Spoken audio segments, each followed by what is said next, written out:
Dan pemirsa, untuk membahas lebih lanjut terkait kasus dugaan korupsi yang menyeret nama ex-Mentan Syahrul Yassin Limpo, telah bergabung bersama kami melalui sambungan telekonferensi Koordinator Indonesia Corruption Watch atau ICW Agus Sunaryanto. Selamat sore Pak Agus.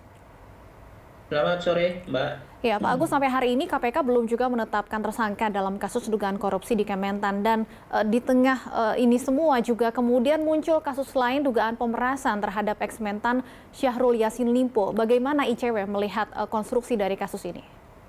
Ya, inilah yang kemudian memang jadi persoalan ya ketika KPK sendiri memperlambat proses pengumuman kepada publik siapa yang menjadi tersangka, pada akhirnya menimbulkan potensi terjadinya dalam tanda kutip mafia kasus gitu ya, yang diduga dilakukan oleh pimpinan KPK sendiri, karena sudah ada berbagai macam informasi yang beredar di media sosial, termasuk foto-foto yang bersangkutan. Maksud saya Pak SYL yang bertemu dengan Pak Firly Bahuri di sebuah lapangan badminton yang katanya itu terjadi di sekitar Mangga Besar gitu.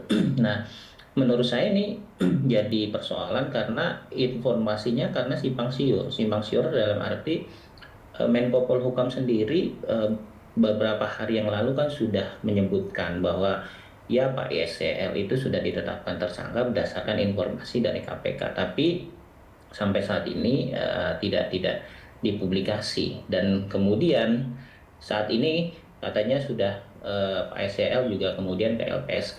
Nah, ini kan jadi akhirnya problematik karena dari KPK sendiri menyatakan jangan sampai kemudian itu jadi modus gitu untuk melindungi diri. Nah, ini memang jadi persoalan menurut saya. Yang harus dilakukan sekarang kan KPK sendiri harus segera mempublikasikan siapa tersangka utamanya misalnya.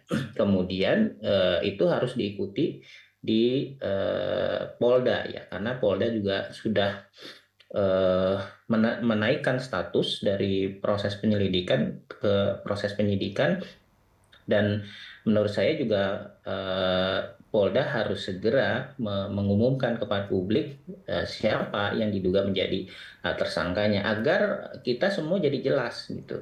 Karena Undang-Undang KPK sendiri kan sangat ketat ya, ketat dalam arti ketika misalnya di pasal 36, ketika pimpinan KPK bertemu dengan pihak yang berperkara, baik itu sebagai tersangka ataupun pihak lain, ya dia harus bahkan sanksinya tegas ya, itu bisa dipidana gitu. Nah, kemudian dari sisi Poldanya sendiri menurut saya bandulnya bisa segera cepat kalau Kapolda bisa menginformasikan kepada Kapolri, dan Kapolri bisa menginformasikan kepada Presiden, karena Presiden bisa segera menonaktifkan atau memberhentikan sementara pimpinan KPK kalau misalnya yang bersangkutan sudah statusnya sebagai tersangka gitu.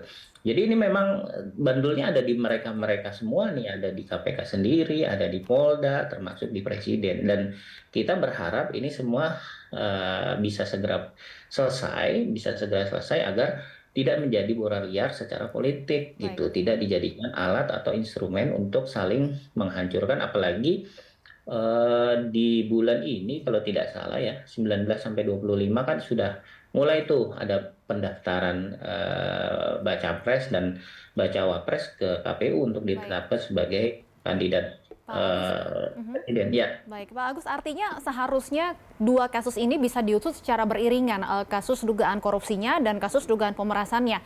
Tidak harus menghambat kemudian penyelidikan ataupun penyidikan dari kasus yang pertama muncul, dugaan korupsinya. Iya, karena ini kan di dua ranah yang berbeda ya, di dua ranah yang berbeda, satu di KPK, satu di kepolisian Hmm. gitu. Nah, menurut saya ini bisa berjalan secara paralel. Bahkan kalau misalnya Polda bisa mengumumkan terlebih dahulu siapa tersangkanya, misalnya pimpinan KPK, otomatis nanti justru akan memperkuat proses di KPK-nya, karena ketika sudah ditetapkan tersangka kan yang bersangkutan harus mundur gitu, mundur secara nonaktif gitu ya, nonaktif sehingga potensi terjadinya benturan kepentingan dalam penanganan perkara di Kementan itu bisa diminimalisir gitu. Nah, Baik. kalau sekarang yang bersangkutan misalnya sebagai pimpinan masih menjabat, otomatis nanti akan muncul Hmm. isu-isu, wah ini jangan-jangan terjadi benturan kepentingan nih, jangan-jangan kemudian jadi berat sebelah dalam proses penanganannya. Nah, ini akan Ya. merugikan KPK sendiri menurut saya. Jadi eh, menurut saya ya, hari ini kalau misalnya memang jadi misalnya Pak SCL ketemu dengan presiden, presiden menurut saya bisa segera mengambil keputusan cepat ya. Misalnya dengan setelah mendapatkan informasi dari Pak SCL, kemudian yang di saat yang bersamaan mendapatkan informasi dari Kapolda, kemudian Kapolri, misalnya siapa yang diduga melakukan pemerasan, bisa segera mengeluarkan keputusan presiden untuk menonaktifkan sementara. Baik. Karena banyak pihak yang mempertanyakan mengapa sampai sekarang KPK tidak kunjung menetapkan tersangka dalam kasus dugaan korupsi di Kementerian Pertanian. Kalau ICW sendiri melihatnya apa sebenarnya yang membuat KPK belum juga mengumumkan tersangka dalam kasus ini? Nah, itulah yang menjadi persoalan menurut saya. Saya khawatir kemudian ini saling mengunci ya, kayak saling mengunci karena kan pada akhirnya ketika sudah diproses dalam penyidikan, kemudian ya keputusan untuk menetapkan siapa tersangka kan pada akhirnya ada di pimpinan KPK gitu. Nah, ketika pimpinan KPK-nya bermasalah, misalnya diduga melakukan pemerasan, ya pada akhirnya itu bisa jadi persoalan ditahan-tahan gitu, dijadikan alat bargain. Saya khawatirnya seperti itu.